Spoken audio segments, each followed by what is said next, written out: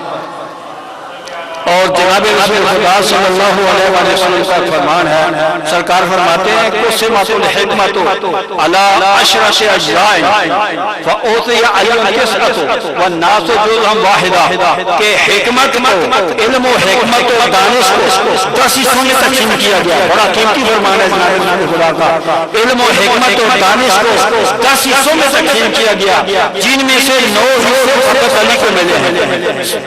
ان 10 حصوں میں سے 9 حصے علی کو ملے ہیں اور ایک حصہ پوری کائنات کو ملا۔ تو اب آپ دیکھیں اس 20ویں صدی میں، اس 21ویں صدی میں سائنس نے کتنی ترقی کی ہے، علوم کتنے پھیل گئے ہیں، کس قدر تحقیقات ہوئی ہیں۔ تو آج پوری دنیا کے پاس جو علم ہے وہ علم و حکمت کا 10واں حصہ ہے، پوری دنیا کے پاس علم و حکمت کا 10واں حصہ ہے، اور اس سے 9 گنا زیادہ علم علی ابن ابی طالب۔ اتنا بڑا علم کہ پوری کائنات میں آج اتنا علم ہے، اس سے 9 گنا زیادہ علم سرکار علی المومنین علیہ السلام کے پاس ہے۔ اور جب شاگرد کے علم کا یہ حال ہے تو پھر آقا کے علم کا کیا حال ہوگا؟ صلوات پر محمد و آل محمد۔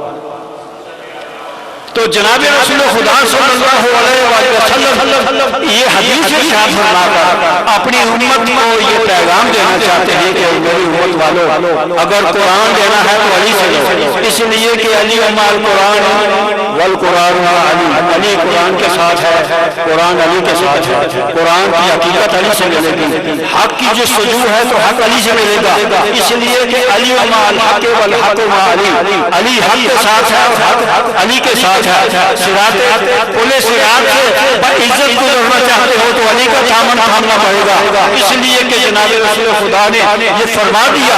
جناب رسول خدا فرماتے ہیں کہ لا یجوز حبل الصراط الا من كتب له علی بالجواب، روز قیامت پلے صراط سے کوئی شخص اس وقت تک نہیں گزر سکتا جب تک کہ اس کے ہاتھ میں پروانہ ولایت امیر المومنین نہ ہوگا۔ اگر کشتی نجات پہ سوار ہونا چاہتے ہو تو آل محمد کا دامن تھامنا پڑے گا، اس لیے کہ جناب رسول خدا نے فرما دیا کہ مسالو اہل بیت کا مسالو سفینۃ نوح، میرے اہل بیت کے ساتھ تمہارے درمیان کشتی نوح کسی ہے کہ جو اس میں سوار ہوا اس نے نجات پائی، جو اس سے الگ ہوا وہ ہلاک ہو گیا۔ تو اہل بیت کا دامن تھامے بغیر نہ دنیا میں کامیابی ہے نہ آخرت میں کامیابی ہے، اور اس کی وجہ یہ ہے کہ یہ دین جو ہے یہ آل محمد کا مرہون ملت ہے۔ جب پیغمبر اکرم صلی اللہ علیہ وآلہ وسلم نے دین کی تبلیغ کی، ابتدا کی، تو بھی ابو طالب کے گھر کا انتخاب کیا۔ دین کی ابتدا، کلمہ توحید کی ابتدا بھی جناب ابو طالب علیہ السلام کے گھر سے ہوئی، اور جب دین پر مشکل وقت پڑا تو بھی ابو طالب کا گرانا کام آیا،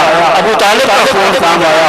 اور میں نے ان کو ایک ڈاکٹر دانشور کی تحقیق پڑھی ہے، واقعہ کربلا کے عنوان سے وہ یہ لکھتا ہے کہ اگر سن 60 ہجری میں حسین بن علی نہ ہوتے تو یہ دین اسلام کبھی نہ بچتا۔ دیکھیں یہ یزید پلید، خدا اس پہ لعنت کرے، یہ دیکھیں کہ اس نے دین خدا کا حلیہ جو ہے وہ بگاڑ کے رکھ دیا تھا، شریعت محمدیہ کو منقلب کر کے رکھ دیا تھا، حلال کو حرام اور حرام کو حلال کر کے رکھ دیا تھا، 9 بہنوں بیٹیوں سے نکاح کو جائز قرار دیا تھا، اور یہ ایسا شخص جو کتوں کے ساتھ بیٹھ کر کھیلتا تھا اور بندوں کو علماء کے کپڑے پہنتا تھا، یہ اصل ذلیل شخص تھا۔ تو اس نے جب دین خدا کو منقلب کر کے رکھ دیا تو اس وقت فقط حسین بن علی کے دین کو بچانے چاہیے۔ اب وہ ڈاکٹر یہ لکھتا ہے، وہ ڈاکٹر اپنی تحقیق میں یہ لکھتا ہے کہ دیکھیں جب کوئی مریض ہے وہ جاں بلب ہو، اس کی جان اس کے ہونٹوں پر آ چکی ہو، اس کے حلق میں آ چکی ہو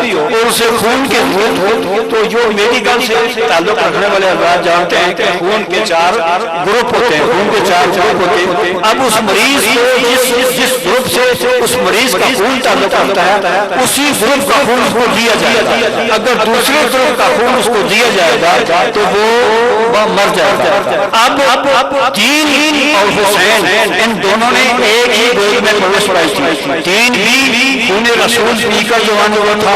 حسین نے بھی آب دل رسول چوس کر جو ہے وہ پرورش پائی تھی. دین کی رگوں میں بھی رسول اللہ کا خون تھا, حسین کی رگوں میں بھی رسول اللہ کا خون تھا. اور آپ کی خدمت میں یہ عرض کروں کہ جب مولا امام حسین علیہ السلام دنیا میں تشریف لائے تو 40 دن تک آپ نے اپنی والدہ گرامی جناب سیدہ طاہرہ کا دودھ نہیں پیا. 40 دن تک جناب رسول خدا اپنی زبان پاک نواسے کو چوساتے رہے یا اپنا انگوٹھا جو ہے یا انگشت مبارک حسین کے منہ میں دیتے تھے جس سے دودھ جاری ہو جاتا تھا. تو حسین کی پرورش جو ہے یہ آب دم رسول سے صلوات پڑھا محمد و آل محمد پر. تو اب جب دین پر مشکل وقت پڑا, دین پر مشکل وقت پڑا تو اس دین کو سوائے حسین ابن علی کو کوئی نہیں بچا سکتا. یہی وجہ ہے کہ جب دین پر مشکل وقت پڑا تو یہ خون ابو طالب کام آیا, یہ خون رسالت کام آیا, یہ حسین ابن علی اور ان کے بچوں کا خون کام آیا. کبھی علی اکبر جیسے بچے کی جوانی کو پیش کر دیا, کبھی جناب قاسم کی لاش کے ٹکڑے اٹھا کر اس دین کو سنبھالا دیا, کبھی اپنی بہن کی چادر کو قربان کر کے اس دین کو سہارا دیا, کبھی اپنی ششمائے بچے جناب علی اصغر کو ہاتھوں میں اٹھا کر قوم اشقیاء کے سامنے پیش کر دیا. اور جب وقت آخر کوئی نہ رہا تو اس وقت آسمان کی طرف منہ کر کے فرماتے ہیں, مناجات میں فرماتے ہیں, ان کان دین محمد لم یستقم الا بقتلی یا سیوف خزینی, اگر میرے نانا محمد مصطفیٰ کا دین میری شہادت کے بغیر نہیں بچ سکتا تو تھام لو, حسین کا دل, حسین کا جگر, حسین کی جان حاضر ہے. علامۃ علی الظالمین وصلی اللہ علیہ.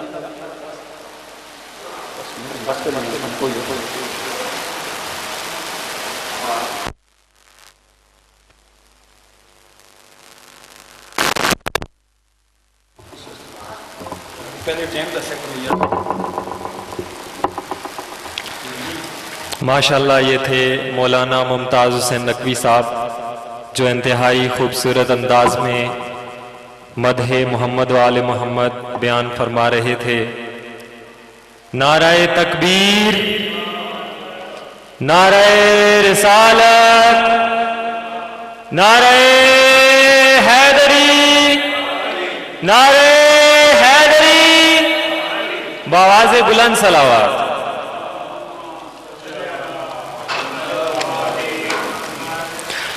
مومنین کرام, درود پڑھنے کی اتنی فضیلت ہے کہ آپ کے چھٹے امام سے روایت ہے کہ جب کوئی شخص ایک مرتبہ درود پڑھتا ہے اور اس کے بعد 400 سال بعد وہ درود پڑھتا ہے تو فرشتے کہتے ہیں کہ ہے بندہ مومن, جو تو نے درود 4 سال پہلے پڑھا تھا, 400 سال پہلے پڑھا تھا, ابھی تک تو ہم اس کا ثواب لکھ رہے ہیں.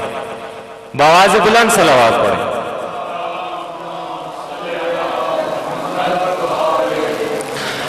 جیسا کہ مجلس عزا کو 9 بجے شروع ہونا تھا لیکن مومنین کے نہ آنے کی وجہ سے مجلس ابھی تک تاخیر کا شکار ہے. ذاکر اہل بیت تشریف لا چکے ہیں, انشاءاللہ کچھ ہی دیر بعد آپ سے خطاب کریں گے. یہ جو باہر افراد کھڑے ہیں ادھر ادھر, ان سب سے گزارش ہے کہ مجلس عزا کا آغاز ہو گیا ہے. پاک ہستیاں اس بارگاہ میں تشریف لا چکی ہیں تو آپ لوگوں کو اس بات کا احساس ہونا چاہیے کہ آپ جائے مجلس میں تشریف لے آئیں, کیونکہ یہ ایسی بزم ہے جس میں ملائک بھی تشریف فرما ہیں, جس میں اہل بیت بھی تشریف فرما ہیں. تو ہم یہ دعویٰ تو کرتے ہیں کہ زمانے کے امام جو ہیں وہ آئیں گے تو ہم ان کی نصرت کریں گے, لیکن امام زمانہ فرش عزا پر تشریف فرما چکے ہیں اور ہمارے مومنین جو ہیں ابھی تک ادھر ادھر باہر اپنی گپوں میں مصروف ہیں. میں ایک بار پھر انتہائی ادب سے گزارش کروں گا اپنے تمام سننے والوں کو, تمام عزاداروں کو, کہ وہ جائے مجلس میں تشریف لے آئیں. نعرہ تکبیر, نعرہ رسالت, نعرہ حیدری, بآواز بلند صلوات.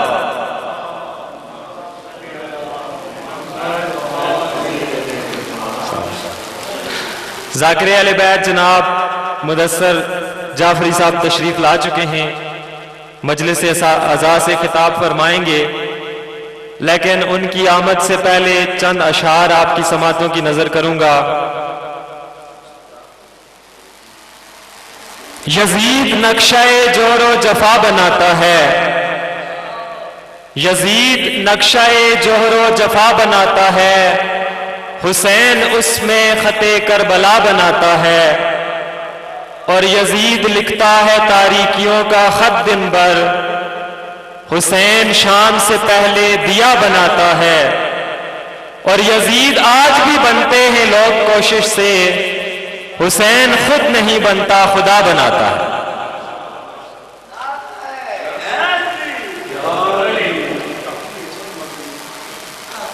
ایک بار پھر باہر کھڑے ادھر ادھر کھڑے تمام عزاداروں سے گزارش ہے کہ وہ جائے مجلس میں تشریف لے آئیں. کچھ ہی لمحوں بعد ذاکر اہل بیت جناب مدثر عباس جعفری صاحب زیب منبر ہوں گے.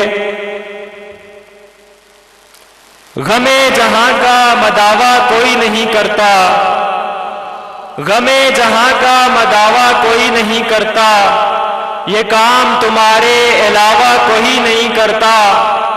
رسول ہونے کا دعویٰ تو سبھی کرتے ہیں، حسین ہونے کا دعویٰ کوئی نہیں کرتا. نعرہ تکبیر، نعرہ رسالت، نعرہ حیدری، بآواز بلند صلوات.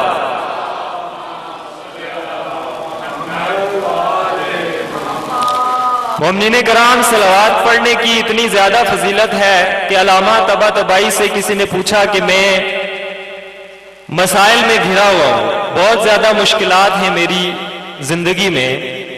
تو علامہ نے فرمایا کہ اگر تمہاری زندگی میں مشکلات کے مسائل ہیں تو تم اس طرح کرو کہ تم اپنے مسائل سے بڑا جو سمندر ہے صلوات کا وہ لے آؤ، تاکہ تمہارے جتنے بھی مسائل ہیں وہ اس صلوات کے سمندر میں ڈوب کر ختم ہو جائیں. درود پڑھنے کی اتنی فضیلت ہے. اور آپ کے پانچویں امام فرماتے ہیں کہ درود پڑھنا تو ثواب کا کام ہے، لیکن جب اس کو بلند آواز سے پڑھا جائے تو اللہ آپ کے دلوں سے منافقت کو دور کر دیتا ہے. تو بآواز بلند صلوات پڑھیے.